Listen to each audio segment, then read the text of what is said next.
Someone's here! Can I hear something? No. Can I touch something? No. Can I smell it? Caleb? Yeah? Was that you? Sorry. Ah! Blind Fate! Edo no Yami is a mix of sci-fi and ancient tradition in an action platformer with a twist, because your character is blind. And you became blind in a battle with basically robots and AI, and it's kind of a Terminator dystopian story, but you didn't die, and you got found by a friendly AI that turned you into a cyborg and gave you some other senses, and you have to fight using those senses. And it's important to say the environment is Japanese themed. Yes. Because the developers are actually from Spain, not from Japan.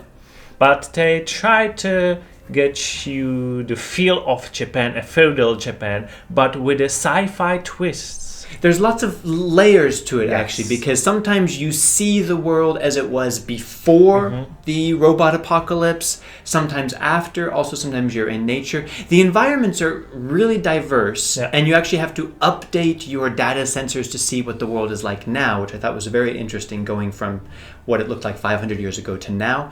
But remember, it's a 3D environment, but in 2D play mode, so it's a side-scroller. Side-scroller. Yeah. Probably the most interesting feature of this game is your senses, because you have 4 views. First one is normal. Second one, you can hear things.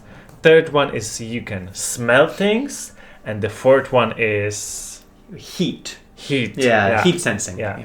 And because you are blind, each level you start, you see nothing. So you need to first put your sword in a ground to see surrounding, and then you still can't see enemies until you're too close to them. So this is it's a very unique feature. It is unique, and it gave me the feeling of being blind, because you can't see the enemies until they're quite close, and you have to have the right sense on. So even though you can actually see the environment your character is in, you do have that feeling of being kind of in combat blindness, and that's a very interesting effect. There are a lot of skills you can acquire, total number of 24.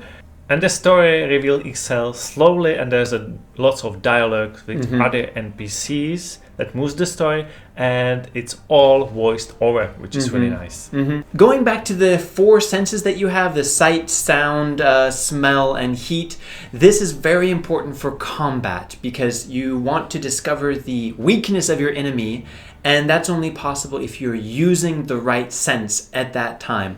Also, things that you find in the world are depending on senses. It often makes sense, like if you're looking for where water is leaking or something, you can hear it but not see it. And so you're often like switching from one sense to another, even in the middle of combat, trying to find how to destroy this robot as quickly as possible. It will make your combat a lot easier, especially with the bosses, and the usual structure of each level is basically you run /2 enemies till the boss, and then the story progresses. There's a lot of different environments. And it's important to point out that this game is intentionally quite difficult. The combat is really unforgiving right from the beginning.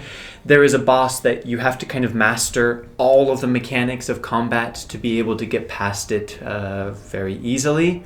And every enemy that you meet after that is definitely a challenge. So this is kind of a Dark Souls light combat style. But the question is, should you play it? But first, you should know that this game is not free, like most of the games that we review on this channel. If you like free games and you want information, make sure you subscribe.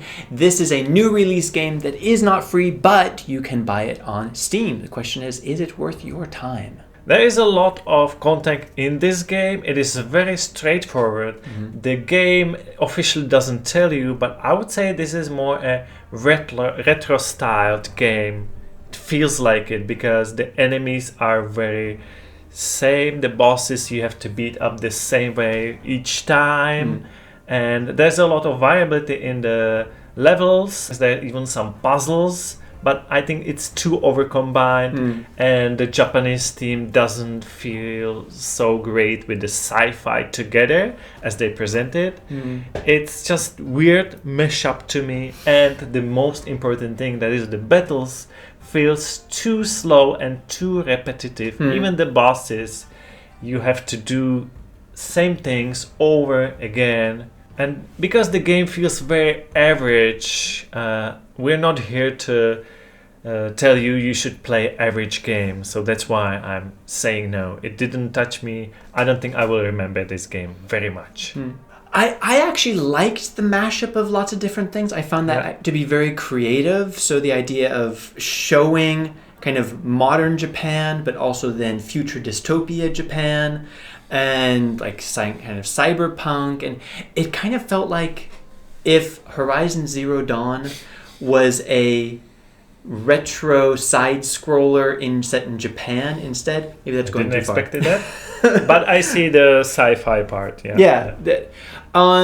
that didn't bother me, but the funny thing is that with these senses that are very creative, and they do a lot of things with those senses, somehow it still starts feeling repetitive very quickly.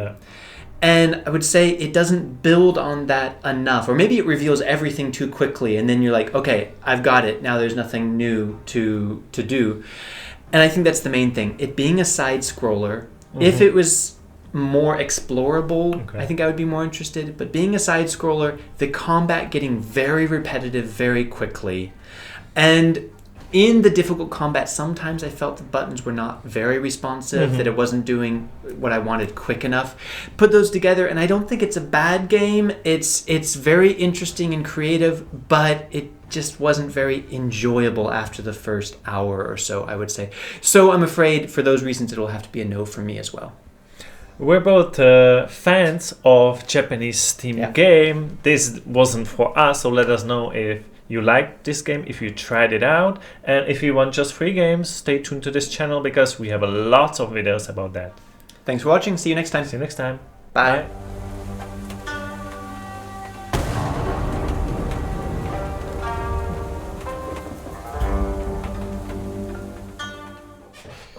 So it's easier for me to Do we want a silly intro? We have a katana. We do have a...